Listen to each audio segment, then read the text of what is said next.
आदरणीय पडळकर साहेब, तुमचं मनापासून कौतुक. होऊ देत निंदा नालस्ती, होऊ देत टीकांचा भडीमार. बोचले असतील काही प्रस्थापितांना तुमचे ठेवणीतले शब्द, पण तुम्ही बोलताय तो आक्रोश आहे इथल्या उपेक्षितांच्या वेदनांचा. शतकानुशतके ज्यांनी आमच्या आत्मसन्मानाला ठेचलं, त्यांना आज शब्द तुमचं टोचलं. टोचू देत आणि बोचूही देत तुमचे शब्द. होऊ देत खूप सारा निषेध.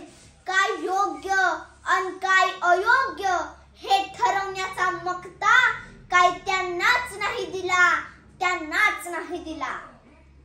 लोकांना वारा सहन होत नाही आणि वादळाला भिडायचं असेल तर अस्सल घोड्याची गरज लागते.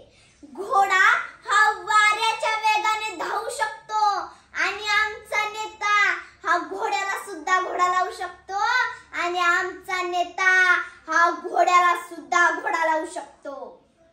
आटपाडीतल्या पडळकरवाडी या छोट्याशा वाडीतला आक्रमक डॅशिंग युवा नेता आज प्रचंड संघर्षातून पुढे आलाय. सांगली सारख्या प्रस्थापित पाटलांच्या जिल्ह्यात या पठ्ठ्याने स्वतःचे स्थान निर्माण करत सर्वसामान्य माणसाला एक चैतन्याचा किरण दाखवलाय. शेकडो हजारो अडचणींवर मात करत गोपीचंद पडळकर राजकारणात पुढे आलेत. अनेक वेळा टाकलेल्या खोट्या केसेस, गलिच्छ आरोप करून त्यांचा नेहमीच अभिमन्यू करण्याचा प्रयत्न केला, पण या सगळ्या पुढे नमतील ते गोपीचंद कसले. तितक्याच साहसाने, धैर्याने आणि चाणाक्षपणे त्यांनी हे चक्रव्यूह भेदले. सर्वसामान्य, शोषित, वंचित, 18 पगड जातीच्या माणसांसाठी गोपीचंद पडळकर अहोरात्र काम करत आहेत आणि प्रस्थापित पुढाऱ्यांच्या डोळ्यात हे चलत आहे. तरीही उभा महाराष्ट्र पडळकर साहेबांकडे आशेने पाहत आहे. सर्वसामान्य माणसांचा पाठिंबा हीच आपल्या गोपीचंदची ताकद आहे. गोपीचंद पडळकर राजकारणात येऊच नये, मोठा होऊ नये म्हणून जशा खोट्या केसेस टाकल्या, प्रत्येक वेळी जी दुय्यम दर्जाची वागणूक इथल्या पाटील देशमुखांनी आपल्या वागण्या बोलण्यातून दिली, यावरून त्यांची सरंजामी मानसिकता व दर्प दिसून येतो. त्यांचे विरुद्ध कट रचणे, गाडीवर जीव घेणे, हल्ले करणे हे या वृत्तीतूनच आलं.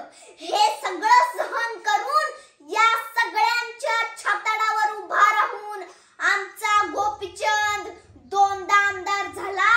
आमचा गोपीचंद दोनदा आमदार झाला. राज्याच्या राजकारणात हिंदू व ओबीसींच्या प्रश्नांवर बोलताना साहेबांनी खऱ्या वर्मावर बोट ठेवलंय. त्यांचं भाषण कौशल्य, गावगाड्यातील विषय वास्तव पद्धतीने मांडण्याची हातोटी आज राज्यातील कोणत्याही आमदारात दिसून येत नाही.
दिवे. आदरणीय पडळकर साहेबांनी या महाराष्ट्र